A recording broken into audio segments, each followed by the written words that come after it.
Hi, I'm Dale and welcome to Spotted Motors. Now today in front of me I'm going to be showing you around a friend of mine's car. He's owned this car for around about 5 years now. He's done a ton of work to it to get it looking as it is now, and it is basically a fully fledged street legal drag car.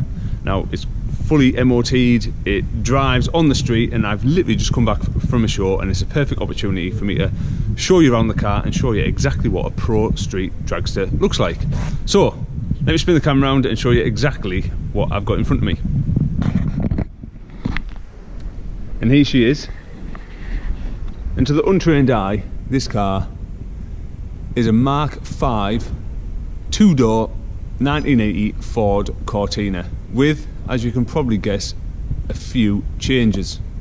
Now, when Michael first got this car, I hope he doesn't mind me saying this, the majority of the work had been done to the car, but if you can follow me, it looks a whole lot different now to when he did first get it. Now, this car has been a drag car most of its life, and it was once white and it was called Rain Dance. It used to run at Santa Pod quite regular. Then when Michael got it, it was purple. I think we can call it purple. It had tiger stripes all up the side of it and a load of word and stickers over it. Michael ran it for around about a year to 2 years like that before he took it off the road and did loads of cosmetic changes to it and added a few features as well.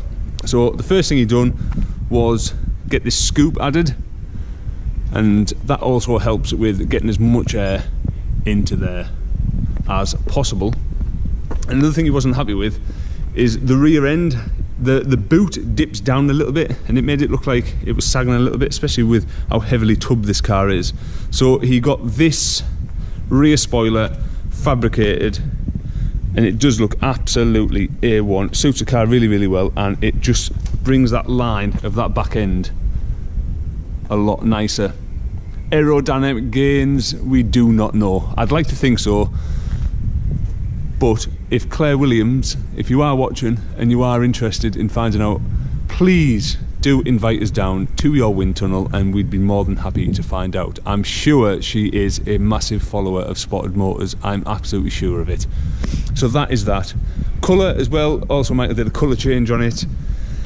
Colour's really, really hard, isn't it, when it comes to painting your car, and he did spend a lot of time and effort picking the colour, adding the stripe and the decals as well on there. I think personally it's absolutely fantastic. Nice PV'd colour. It absolutely beams in this sunlight as well. So top job with the colour. It was sprayed by a chap in the northeast of England called Dave McCallan. So find him on Instagram and Facebook if you want. He is McCallan Automotive. Fantastic guy, fantastic fabricator, and even better spray painter, as you can see.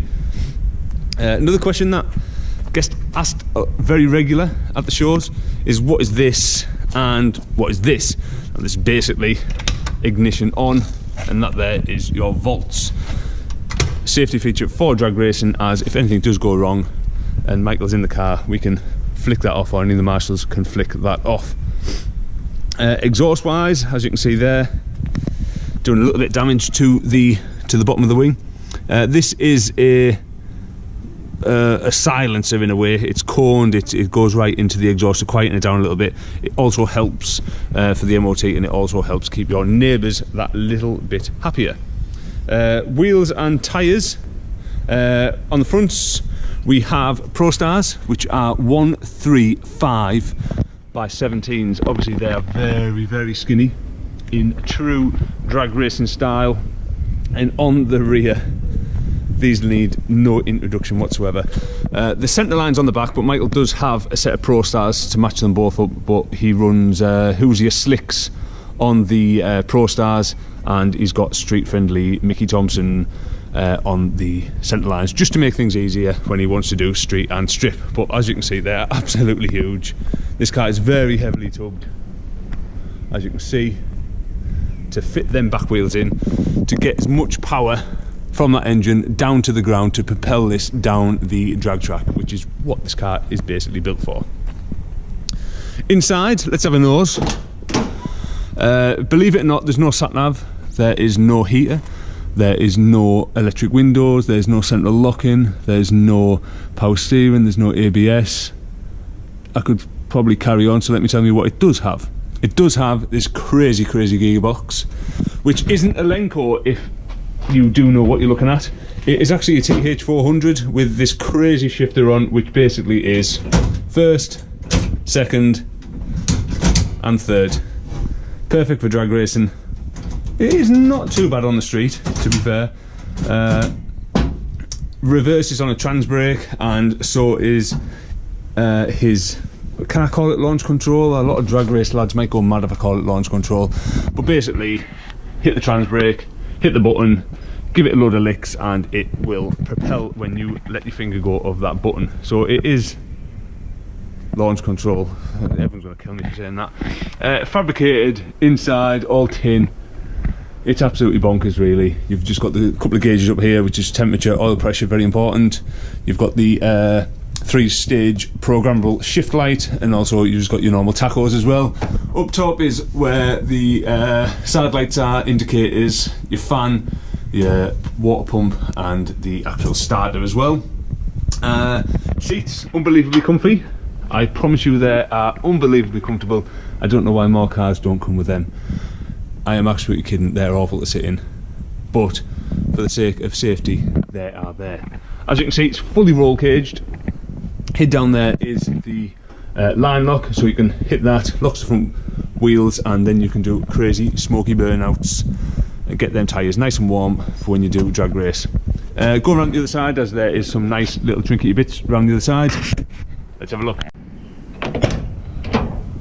So the first thing everybody notices is the nitrous oxide. Yes, this car does run nitrous, and I'll explain a little bit more about what that does to times as well. It also runs a MSD Digital 6 Plus programmable 2-stage rev limiter and high limiter ignition, which is again needed when it comes to all this drag racing malarkey. But yeah, what a crazy thing inside. Left-hand drive for engine purposes as well. But the fabrication work on this car is absolutely beautiful, and it just adds to the full freak show of the car. People don't know what they're looking at. It is absolutely bonkers. Quite intimidating as well when you do first sit in there, because everything rattles and everything bangs, everything shakes. So you know, it's a bit of a thrill when you do get in it. So opening the bonnet on this car is not a straightforward process.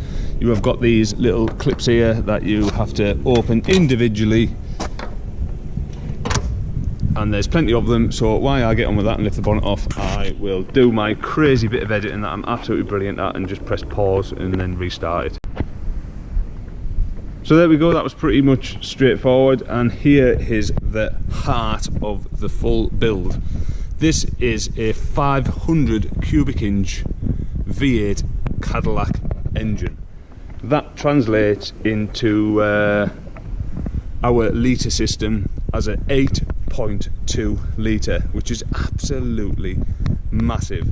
Now there is drag racing lads out there that have bigger CCs and things like that, but an 8.2 litre is definitely nothing to be sniffed at. It runs a Edelbrook Performer inlet manifold, and the carburetor is a Holly. I am very sorry, I do not know the size of the CFM of the carburetor, but there she is, MSD ignition, and then you've got the MSD coil as well. As you can see, it's all space framed, so there's nothing chassis wise on this car that is original. Beautiful aluminium radiator, which really does help with the cooling. Obviously got the electric fan as well. Got all the PSI gauges for the fuel system as well, which is all dialed in really nice for street and strip, which makes this car a very reliable street and strip car, very consistent car as well. So as we've got the bonnet off and we are talking about the engine, this does very well in the quarter mile. It runs around about 11.4 on motor alone, and Michael sprays it into the 10s, and his best time to date is a 10.9 0.5 at 128 mile an hour, which is pretty damn quick, really. If you look up a couple of the old supercars and things like that, this car would beat a hell of a lot of them, and it is a two-door Ford Cortina. Absolutely crazy. So there you have it, a fully fledged pro street drag car that you can use to go and get yourself a pint of milk from the shops. Absolutely fantastic. Driving this car on the street turns so many heads, gets so many thumbs up from all sorts of different people. It's absolutely magic. I absolutely love this car. Michael Castle, thank you so much for letting me have this for the time that I've had it. It's been absolutely unbelievable. Honestly, God, unbelievable. I want one. I really want. Well, I want this one, if anything. If you've enjoyed watching this, please subscribe to the channel. It is a new channel, and I am slowly growing with absolutely horrendous video editing skills. If you do subscribe, I promise you, in the next video, I'll get Michael Castle in this seat, and we'll do a couple of rolling burnouts, and you can hear this car and see exactly what it can do. But in the meantime, thank you very much for watching. Give us a like. Any comments as well that you want to ask about this car that I haven't went over, definitely get them in the comment section, and on the next video, when we get some nice rolling smoky burnouts, I'll put them questions over to Michael Castle, who is the owner of the car. Again, if you do want to follow the car and follow the owner, on Facebook it is Michael Castle, on Instagram it is Castle08, and while we are plugging things, don't forget to follow me on Instagram, which is at Spottedmotors. So in the meantime, thank you very much for watching. I've been Spotted Motors. All the best.